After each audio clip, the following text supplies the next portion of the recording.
Channel people நம்மளோட ரஜினிகாந்த் அவர்களுக்கு இப்போ உடம்பு முடியாமல் இருக்குது அப்படின்னு சொல்லி நமக்கு நல்லாவே தெரியும். ஸோ அப்படி இருக்கும் சமயத்தில் இப்போ திடீர்னு பார்த்தா என்ன நடந்திருக்கு அப்படின்னு பார்த்தீங்கன்னா, ரொம்ப நாளாக வந்து அவர் வந்து மருத்துவமனையில் இருந்து இப்போ திடீர்னு வந்து வீட்டுக்கு திரும்பி இருக்காரு அப்படின்னும் போது, நம்மளோட கமலஹாசன் சார் அவர்களை வந்து இப்போ அவரை வந்து நேரில் வந்து வீட்டில் வந்து சந்திச்சிருக்காரு அப்படின்னு சொல்லி ஒரு சில தகவல்கள் சோஷியல் மீடியா வைரல் ஆகிட்டுருக்கு. ஸோ அதை என்னன்னு சொல்லி உங்களுக்கு சொல்கிறவங்க முதல் மேட்ரு என்ன அப்படின்னு பார்த்தீங்கன்னா, ரஜினிகாந்த் சாருக்கு வயிற்று பகுதி கீழே வந்து ஒரு ஆப்ரேஷன் பண்ணி சம்திங் வந்து நிறைய விஷயங்கள் அவருக்கு வந்து பருத்திருக்காங்க அப்படின்ற மாதிரி சொல்லியிருந்தாங்க. ஸோ அப்படி இருக்கும்போது அவர் வந்து உடல்நிலை கொஞ்சம் கொஞ்சமாக மோசமாகிட்டே இருந்துச்சு. அதுக்கப்புறம் எல்லாமே ரெக்கவர் ஆகிட்டார். இப்போ வீட்டுக்குமே டிஸ்சார்ஜ் ஆகிட்டார். வீட்டில் ரெஸ்ட்டில் இருக்காங்க அப்படின்ற மாதிரியும் சொல்லியிருந்தாங்க. திடீர்னு என்ன நடந்திருக்கு அப்படின்னு பார்த்தீங்கன்னா, இது எல்லாமே விவரம்லாம் தெரிஞ்சது. ஒரு வீட்டுக்கு வர வரைக்கும் கொஞ்சம் வெயிட் பண்ணுவோம் அப்படின்னு சொல்லி கமலஹாசன் சார் இப்போது வீட்டுக்கு வந்ததுக்கப்புறமே ரஜினிகாந்த் சாரோட வீட்டுக்கு போயிருக்காராம். ஸோ அங்கே போயிட்டு அங்கே எல்லா விதமான எல்லாத்தையுமே வந்து பார்த்துருக்காரு. பட் இருந்தாலுமே கூட வெளியவே வந்து அவர் மடக்கி இந்த மாதிரி வந்து யாரையுமே வந்து உள்ள அலோவ் பண்ணக்கூடாது அப்படின்னு சொல்லியிருக்காங்க.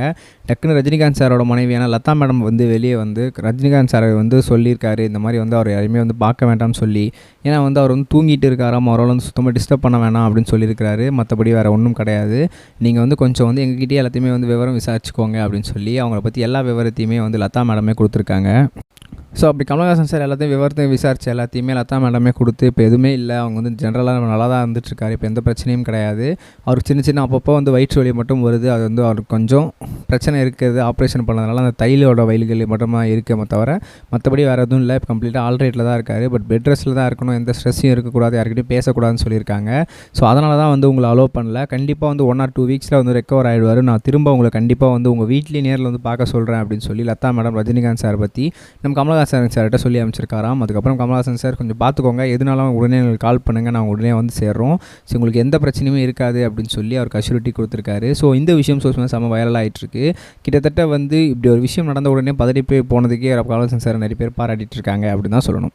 ரெண்டாவது ஒரு முக்கியமான விஷயம் என்ன அப்படின்னு பார்த்தீங்கன்னா, நம்ம நித்யா மேனன் அவர்கள் இப்போ வந்து நம்மளோட ஜானி மாஸ்டர் பற்றி ஒரு சில விஷயங்களை சொல்லியிருந்தாங்க.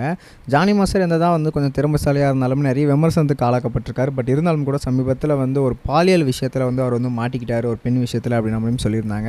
ஸோ அந்த வகையில் வந்து அவர் வந்து திருச்சிற்றம்பலம் அப்படின்ற படத்தில் பறக்க பறக்க அப்படின்ற சாங்க்கு அவர் தான் கொரியோகிராஃப் பண்ணியிருந்தார். ஸோ அந்த படத்தில் வந்து நித்யா மேனனும் ஒர்க் பண்ணியிருந்தாங்க. ஸோ நித்யா மேனன் மேடம் கிட்டே வந்து இப்போ ரீசெண்டாக வந்து இவரை பற்றி கேட்கும்போது என்ன சொல்லியிருந்தாருன்னா, ஜானி மாஸ்டர் பற்றி என்கிட்ட எந்த கேள்வியும் கேட்காதீங்க, என்னால் கிட்ட பதிலே சொல்ல மாட்டேன் நான் அதை பற்றி.